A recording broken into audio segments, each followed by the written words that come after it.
All right. So thanks again, Barb. Okay, so again, we're going to look at replacement claim. And again, replacement claims can only be done if the claim is in sent status. And we've been using billing for a while now, and we know that to us in Therap, sent status is the last status that it reaches once it's been sent for payment, or we've generated that billing and it's gone through. Okay, so replacement claims can only be done to those claims that have been sent for payment. We can't do anything prior to that. So to do a replacement claim, I would go to my billing tab. Okay. I would come here to the professional claims section. I'm going to do a claim search. Now you can search by all types of criteria. You actually don't have to put an individual's name in if you didn't want to. You could just do service dates. Okay. You could do the service description code. You could enter any one of these criteria to find the claim that you're looking for. Today, we're going to be looking for an individual that's called Therap testing. Okay, so this is my individual's name. All right. And I know the code. So if you know the code, entering in these criteria can really help just select the claim that you're looking for. And today I'm looking at is 4566. Okay.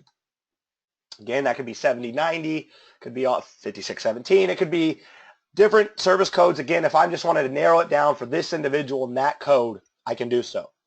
I'm also looking for the claim that were done in March. So I'm just going to go ahead and go back and enter in the entire month. Now, it is important to know that since you guys are doing date range billing, that you'll need to put the whole entire month if you bill once a month, or if you do, let's say, the 1st through the 15th, just to make sure you're doing the 1st to the 15th to pick up that claim.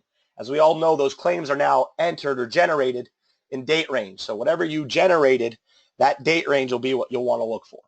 Okay? Does that make sense to everybody? For me, this would be in the case of we're billing, and I'm looking for all of our billings in March for 4566. Okay? And then claim create date. Now, I've had a lot of experiences where people do not remove this and they can't find the claim. That may be because your claim create date is after the day that you've created it.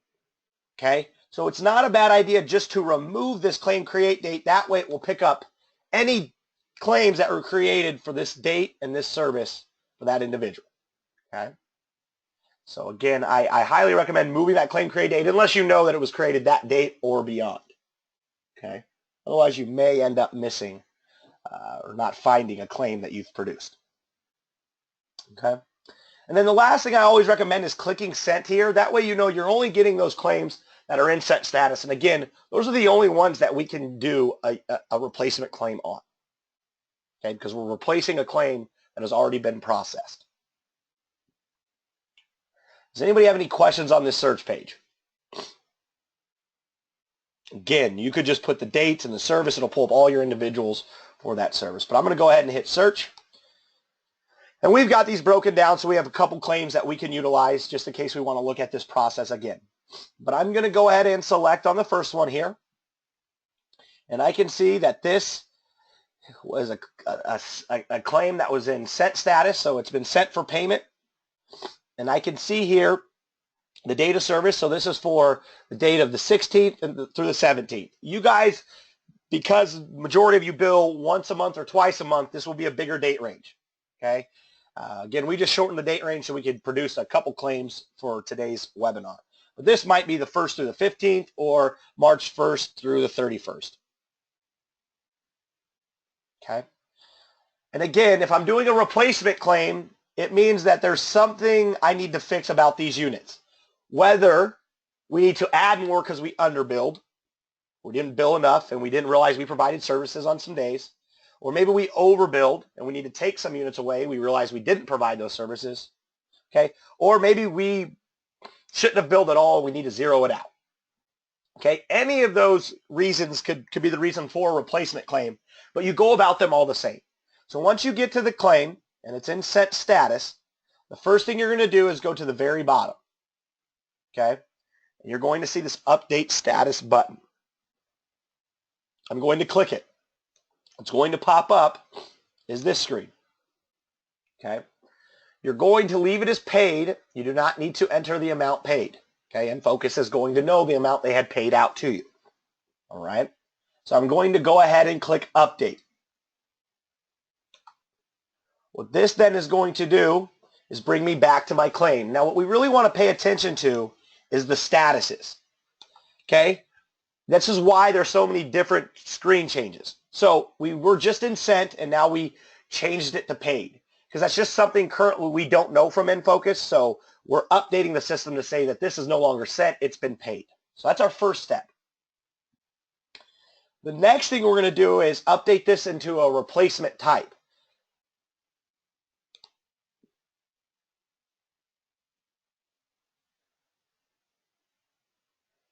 And Barb, you said if the claim is in question, why is the claim status paid?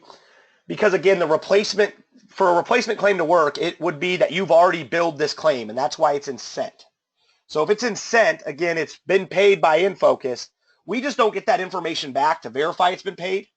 So all we're doing is just updating the status that we just currently aren't getting from InFocus. So we're updating it to paid. If you see that the claim is like in billable, or as you say, in a queue status, you'll just want to wait until it goes through, because it's not going to allow you to do a replacement claim until it hits that sent status. Great question. Thanks, Barb. Okay, so again, we've updated it to paid status. We then go to the bottom, and you're now going to see update for replacement. What this is doing is just changing the frequency type. So here you'll say it says original. We are now saying this is no longer going to be original claim, it's going to be a replacement. It says you are updating a paid or a paid adjusted claim. Do you want to continue? Yes, we know it's been paid, but we need to adjust something about this claim. So I'm going to go ahead and hit OK. All right, so we're still in paid status, but what we did is we changed the claim frequency from original to replacement. Okay.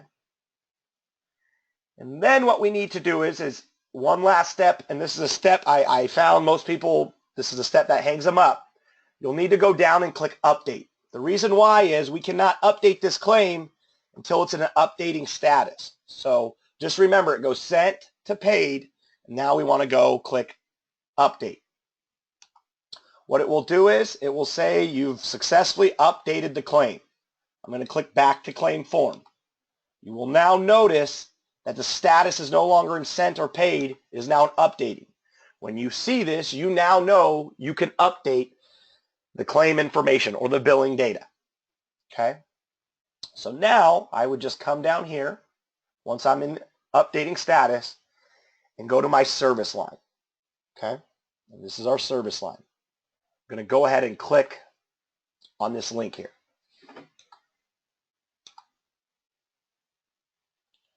All right, so here's the billing data. I then can come down here, and you guys would then be able to update the billable units. So if we didn't bill enough, I could add 1, 2, however many units I need to add. Okay? If we need to zero it out because we didn't provide these services, I would just put a 0. Okay? Now it was 4 originally, so if I need to take away 1, I could just put it as 3. So you guys just make any of the adjustments that are needed. Again, for any situation, it's the same process. It's just when you get to this total billable units that you're going to want to update it or edit it so it's correct. And I'm just going to say that we needed to add a unit. So I'm going to say we just need to take it from 4 to 5. Okay? Any questions so far? And then the last thing is you're going to have to enter in comments. Okay, so anytime you do an update, you're going to have to put a comment. And I can say,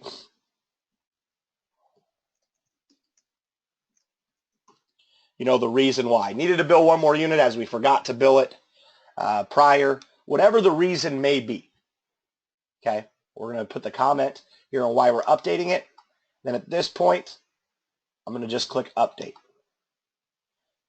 Now, what you're going to see here is this warning. It's saying the billing data has been generated from attendance. Any change made to the billing data will not be reflected back to the attendance. Do you want to continue? What this is telling you is it will update the billing data and update the claim, so that will go be processed. Back on our attendance sheet, that does not get updated when we update this. So if we want our attendance to be reflected of what we build in this claim, we would need to go to the attendance and update that. Okay. If we want to take a look at that, I'd be glad to show you guys. Okay, but at this point, I'll just hit yes. It will tell you you've successfully updated the claim, and then there's one last step. I just hit back. Here's our claim. It's still in updating status, but as long as I go down and I see that these units are what I want, and we know it went from 4 to 5 because we wanted to bill for an extra day, we just somehow didn't get in our attendance. Once I see that that line is correct, I go down to the bottom. I click submit for approval, and you have now submitted your replacement claim. Okay, and at the most, it really should be just 1 or 2 of these per month per service. Does anybody have any questions about that and or would like to see that process again? And we'll give you guys just a minute here to maybe type a question if you have one.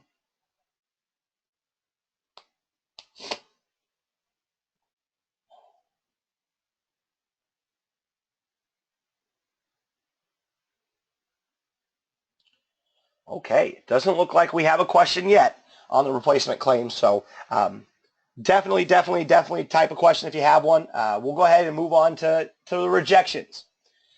Now, I'm going to go to my to-do tab, and you'll see that I have 3 rejected claims. Now, whether it's system rejected or service coordinator rejected, it's really the same process to update them. But some of it is that you guys just maybe need to wait for an authorization to be updated or InFocus to be updated. For instance, if you have, and again, we really want to make sure we're paying attention to those auths, and I know we're all doing a great job of doing that, but just making sure there's enough units in there that we can bill, those types of things, because you may get system rejected for a service authorization not being acknowledged, and that's just, we need to acknowledge the updated service auth, and then it will allow you to submit those. Service coordinator rejected could be we went over the units, those types of things, and that may be just as simple as contacting a coordinator, having them add units to a service auth for that month. That way you can bill. But when you're fixing or editing a rejection, you go ahead and click on your list and go ahead and open it up. So here we can see for our individual Therap, and again, you guys usually have a reason here. We just put test because we didn't have an official reason. Okay. But when you're going here, you can actually just go ahead and go directly into the service line and update these billable units. Okay. Now, if you're in the situation where you billed for 6, it was rejected because it maybe went over the allocated units for the month. You contact the coordinator's working on adding that extra unit or extra units to the authorization. Again, we have to wait until that authorization has been updated and you guys have acknowledged it. Otherwise, if you just go ahead and submit this, it's going to be rejected again. Once the authorization has been updated and you have acknowledged it, if this amount of units is correct, you guys really can just submit for approval. Okay? The way you want to think about rejected claims are they have not been processed, meaning they haven't been processed for payment, meaning you can they're still very fluid. You can fix them immediately. Okay? So let's say either we need to edit the amount of units in here. Maybe we overbilled and this was rejected because we went over too many units. I can click this billing data ID. And again, it's just like the rejection claim without the prior steps of getting it to this point. We just come down here and then I can update this amount. So let's say I was only supposed to bill for 5 and we billed for 6. So I'll just take it down to 5. And again, I'll put my comments in here.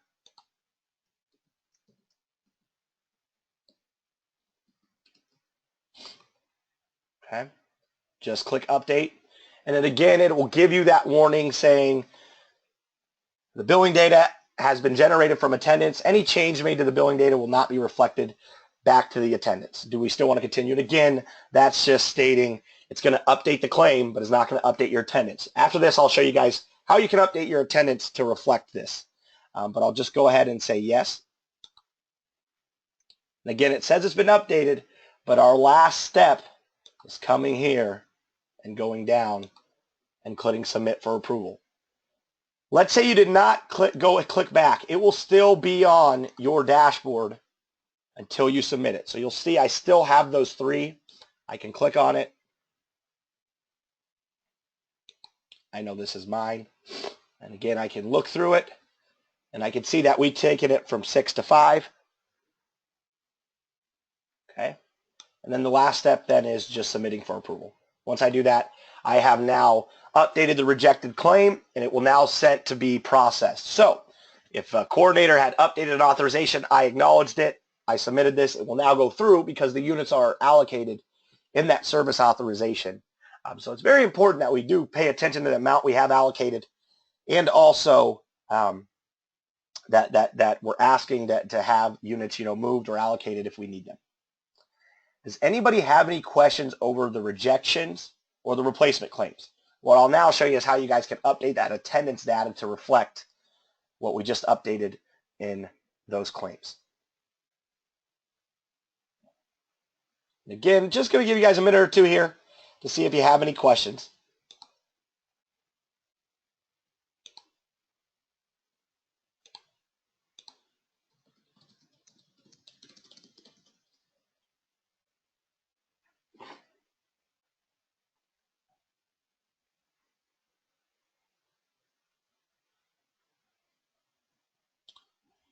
All right, not seeing any questions come in. Again, just give you one more minute, and we'll show you how to update the attendance. And then, again, if you guys have any questions in regards to this, definitely please ask them. All right, so we've updated our claims, but we need to update the attendance. So how would I do that? Oh, looks like we have a question coming in.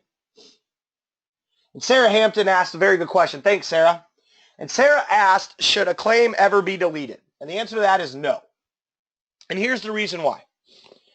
Once it's deleted, it becomes concrete, if that makes sense. So if it was a claim that should, it was rejected and we deleted it and we never ever need to do something with it again, then yeah, it won't really hurt anything. But if it's in rejection status, that's okay. Again, because if we don't need to bill for it, we're okay with that.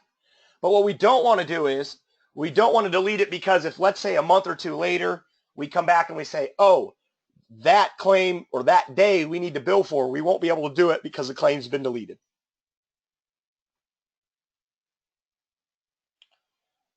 I hope that helps, Sarah. And then Barb asked, are all claims considered paid by the state? Barb, I really don't know if I can answer that. As far as Therap knows, everything that we produce and claim and is in sent status is being sent for payment. What is actually paid out by InFocus, we currently at the moment can't confirm that. But as far as we would know, anything in sent status we would consider was sent on for payment. And Barb, we currently do not get an 837 back from the state at the moment.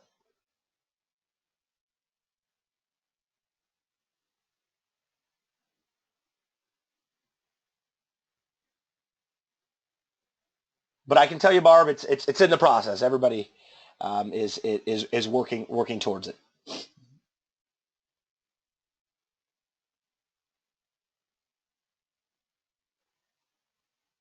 Very welcome. Great questions. And Sarah, did that answer your question? Sorry, I just want to make sure we're not leaving anything in doubt here.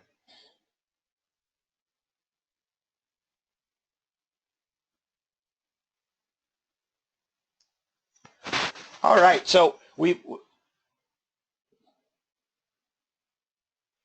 no, Linda asked, are units the only reason for a rejected claim?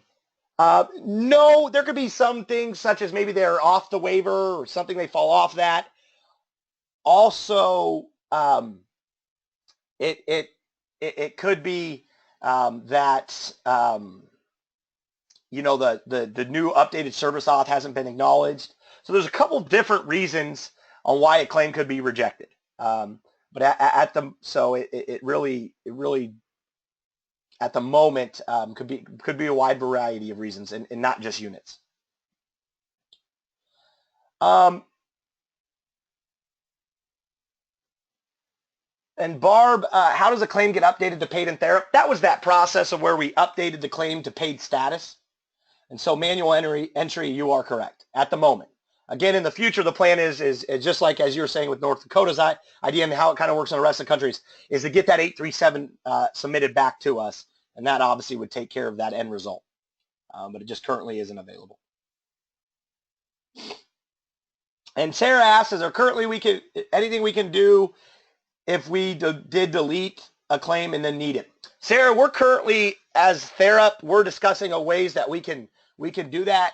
But you're correct. At the moment, the plausible way to fix that would be that new service auth. But I can tell you, Sarah, this is something we're looking at and trying to figure out a way of that we can go about it.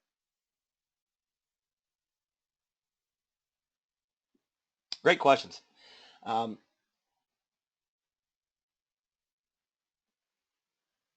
then Megan asks, is there anything we can do to expedite a rejected claim that has been rejected due to the billing being submitted after 180 days of the service being provided? Megan, by expedite, do you mean expedite in getting it rejected? Expedite it in what manner?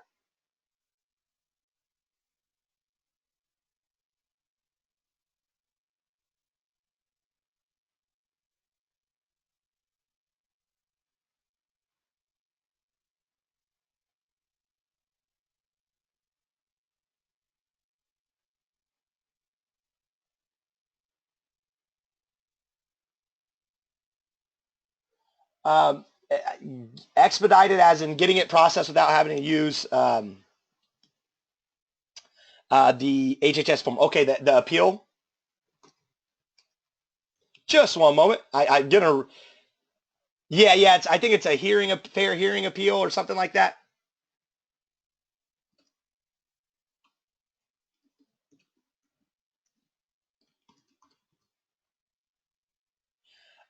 Actually, Megan, I just speaking recently with Leela from the state, it looks as though they're actually going to allow you guys to submit these up until it looks like June 30th. Again, I would check again maybe with Leela or the state. I'm sorry, but you guys would actually be able to submit those via Therap, and we're actually allowing those to be processed. So you actually wouldn't have to do the form at the moment. It is awesome. We can all do a happy dance.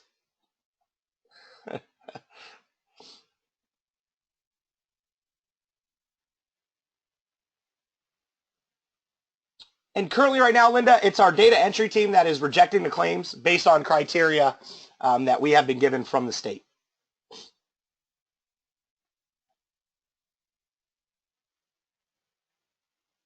These are great questions. Any other questions before we look at updating the attendance? Keep these coming. This is great. This is what we really wanted to kind of have happen here.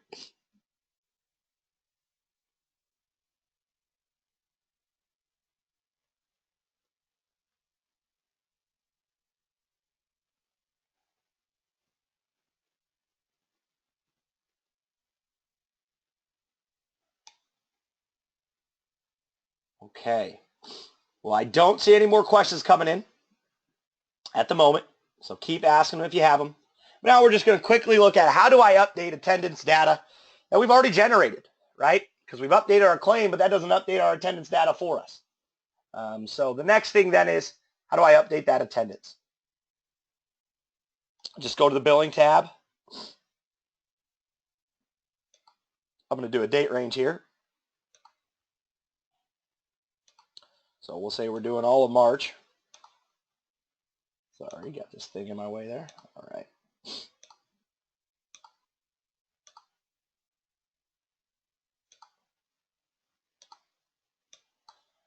All right.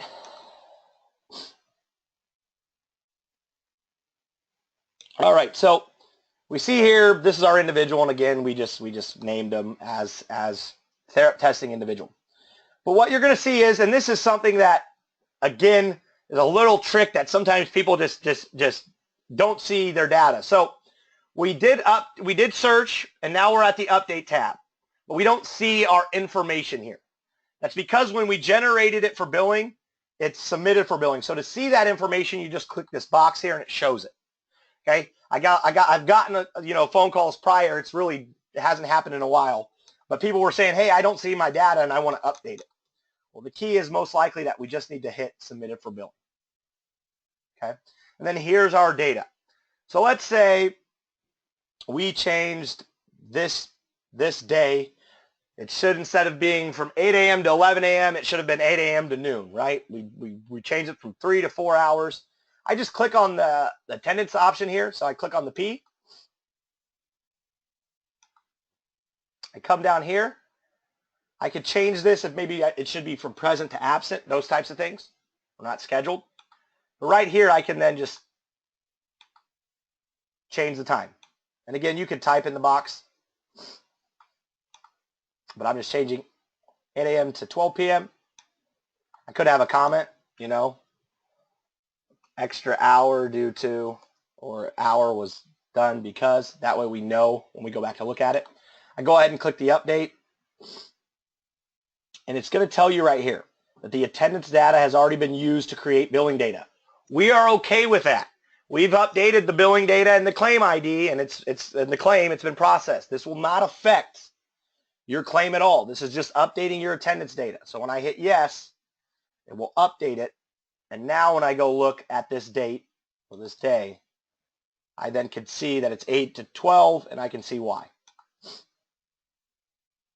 Okay, so then I can go through and update any other days that I need to, and at least my attendance data will then match up with our billing data that we've generated. Does anybody have any questions over updating the attendance?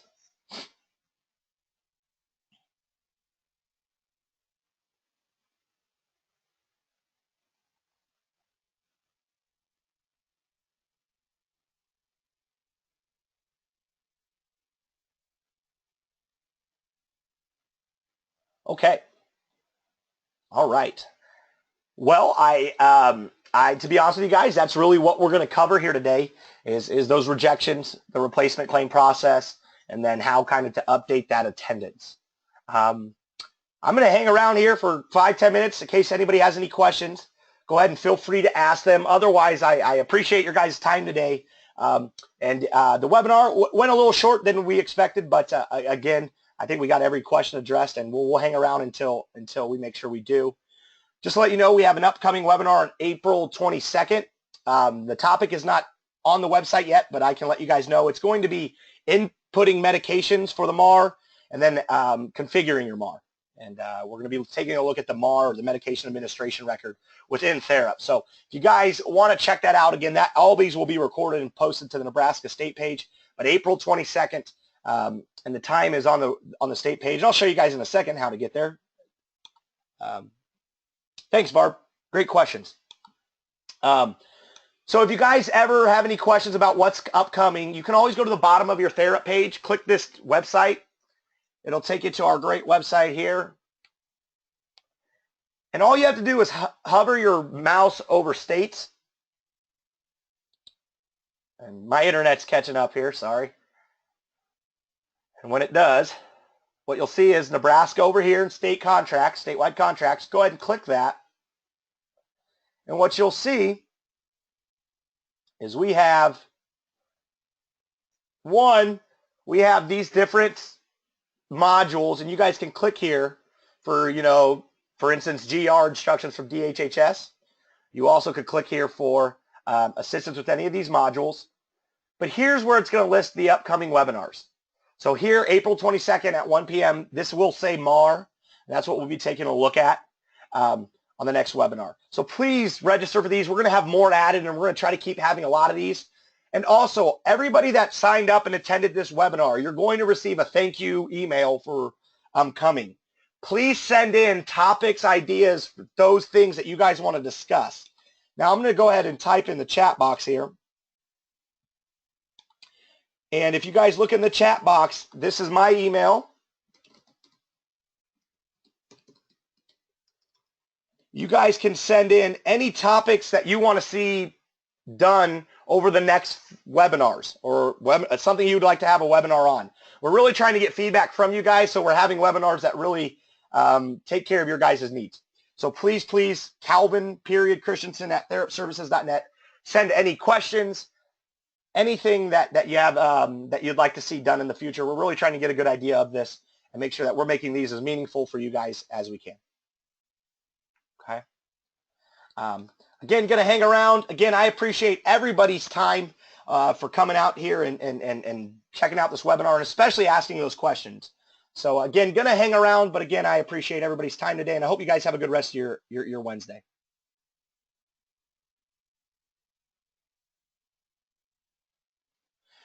Also, folks, great question here by Sarah. Why do not all rejections show on the front dashboard page? We had some we had to search for even though it disappeared. Okay, so why do they not all stay on the dashboard? There's a 30-day limit at the moment.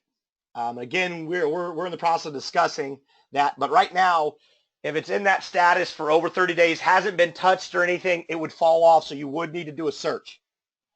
And my recommendation is, if you want to find all those that are in that status, just to make sure you're not missing any, you can come here, do professional claim, do a search. I'm not going to put an individual because I want everybody. And let's say I want all rejected claims for March.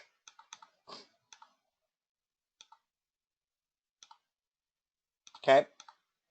I can delete the claim create date because, again, I just want every data service of those claims to show up.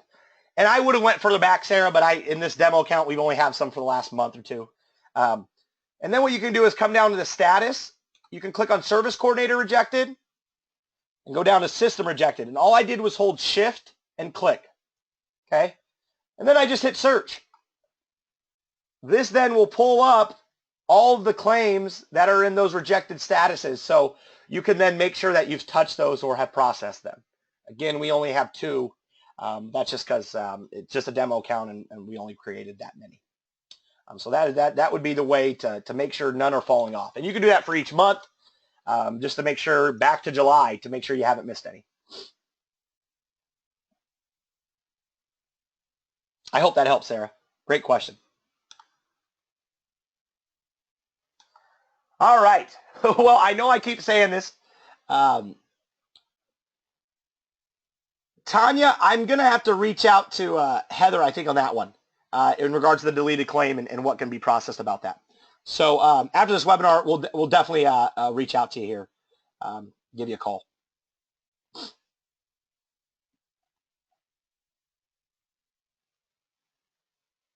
All right. Again, thank you, everybody, for attending. Going to hang around again for a minute or two, but just to make sure we're answering these questions. But again, thanks for attending and have a good rest of your Wednesday.